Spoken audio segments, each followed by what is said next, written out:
अंग्रेजी जानना मुश्किल है, चाइनीज जुबान मेरे अजीजों, चाइना के वीजे आ गए, लोग सारे चाइनीज सीखने लग गए। फ्रांस के वीजे आ गए, लोग फ्रांसी जुबान सीखने लग गए।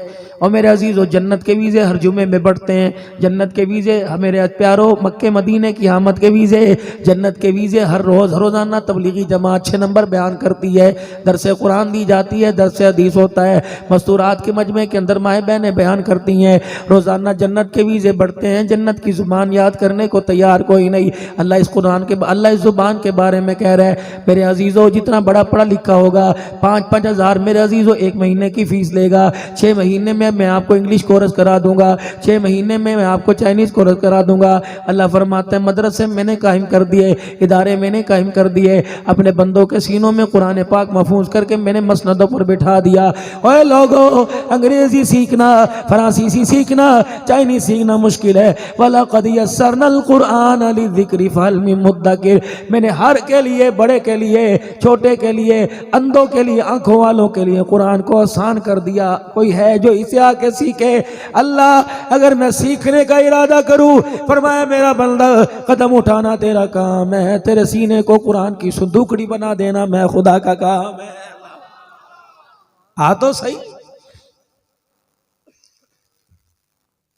कोई दुनिया के अंदर कोई ऐसा निसाब नहीं, कोई ऐसी तालीम नहीं, कोई ऐसा सिलेबस नहीं।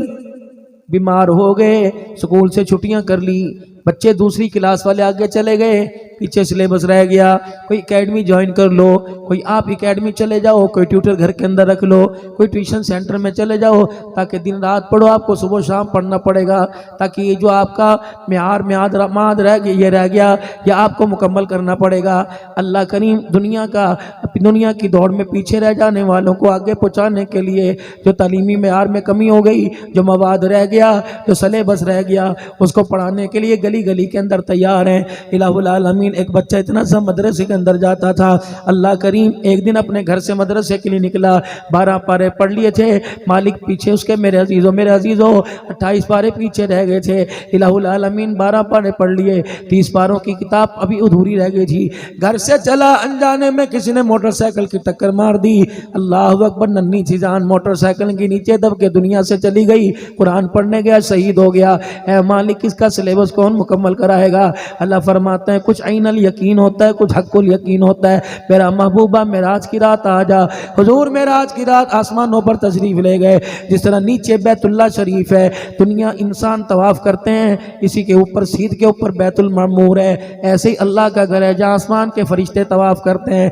रहमत वाले नबी फरमाने लगे, मैं 7वें आसमान पर गया, मैंने देखा कि बैतुल मामूर की दीवार के साथ एक बाबा जी बैठे हुए, इतनी बड़ी उनके सफ़ेद रंग की दाढ़ी है, दाएं बाएं ऐसे ही फटियां लगी हुई हैं, दाएं बाएं ऐसे ही बच्चे कुछ बैठे हैं, झूम झूम के कुछ पढ़ रहे हैं, और बाबा जी उनके पास बुलाते हैं, उन्हें बुलाते हैं और पढ़ाते हैं। मैंने कहा, जिब्राइल ये कौन है? कहा, आप नहीं जानते, जिनकी दुआ का आप समर है, ये वो इब्राहिम है जिसने अपने हाथों पे गारा लगाया, तगारियां उठाई, ईंटें उठा के अल्लाह का घर बनाया, फिर उसके मुआवजे में इवज में अल्लाह का हबीब आपको मांग लिया। ये आपका बाप इब्राहिम अलैहिस्सलाम है। अल्लाह के पाक पैगंबर सल्लल्लाहु अलैहि वसल्लम ने इरशाद फरमाया, जिब्राइल ये अब्बा क्या कर रहा है? ये बच्चे इसके बेटे हैं? फरमाए नहीं। नूह नबी के बेटे हैं? नहीं। आदम के हैं? फरमाया नहीं। शीश अलैहिस्सलाम के हैं? फरमाया नहीं। ये बच्चे नन्हे नन्हे कौन है? कहा, महबूबा जा अपनी उम्मत को जाकर कुरान की अहमियत और कुरान की तालीम का म्यार बतला दे, कि जो बच्चे कुरान पढ़ते पढ़ते दुनिया से चले जाते हैं, अगर 15 पारे रह जाएं, 13 रह जाएं, अल्लाह ने कारी कुरान इब्राहिम अलैहिस्सलाम को बना दिया। एक मदरसा ज़मीन पे लगा, एक अल्लाह ने आसमानों पे लगा दिया। जो बच्चे कुरान अधूरा छोड़ के मर गए, इब्राहिम अलैहिस्सलाम उन्हें ऊपर बैठ के पूरे कुरान का हाफिज बना रहा। इतना बड़ा एहसास।